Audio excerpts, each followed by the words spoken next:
Greetings friends, today we are going to learn a few tips and tricks of Django. This video is the first of the many in the series.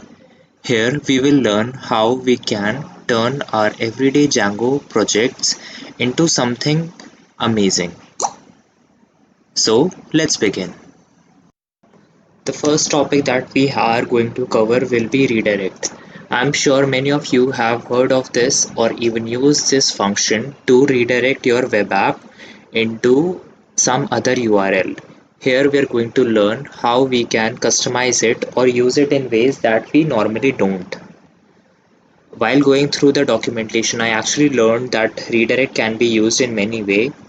So here we will be going through two methods that most of us don't know about.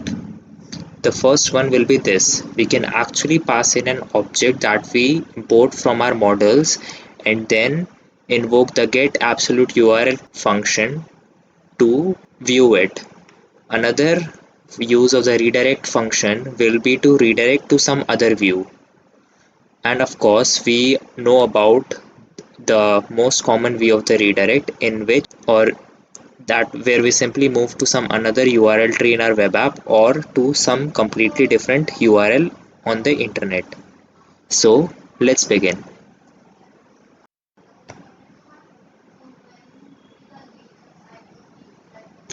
I'll simply open up the repository in the Visual Studio Code and then go through it. This is a fairly simple project. Here we have the following things. The main app that's called Redirect Django, a few templates, mainly the index file. No CSS or Bootstrap has been used here, so they are fairly simple.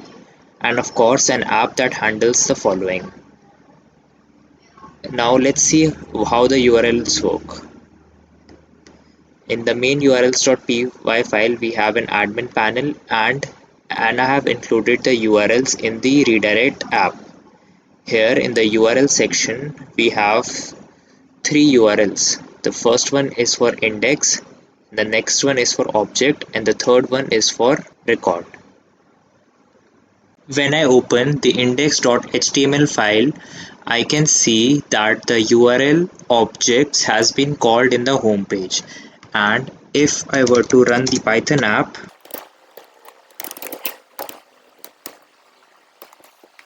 I can clearly see that a simple home page is opened.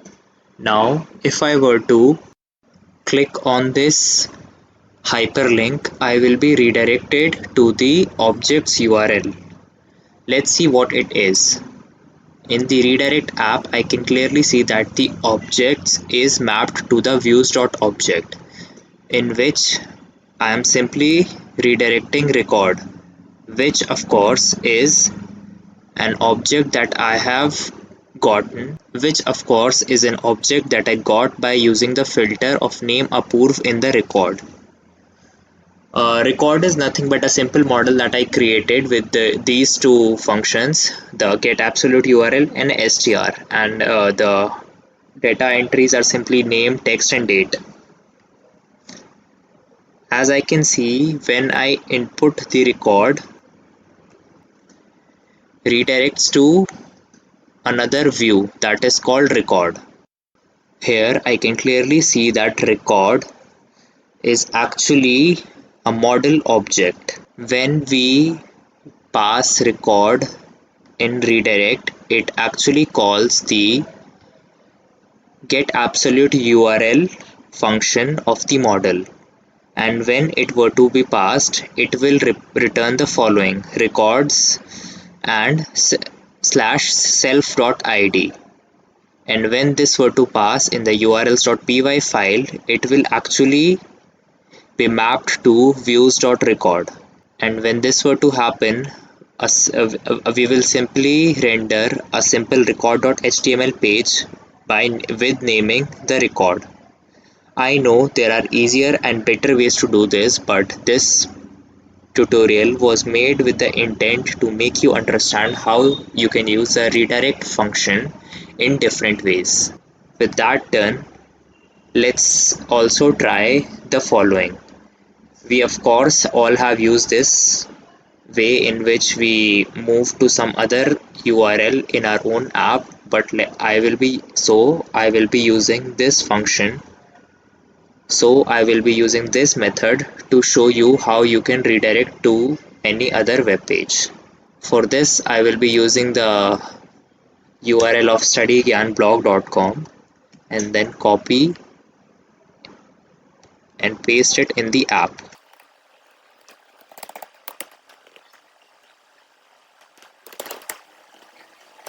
Now let's go check the web app once again.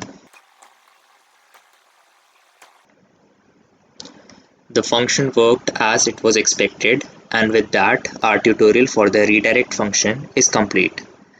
Thank you very much.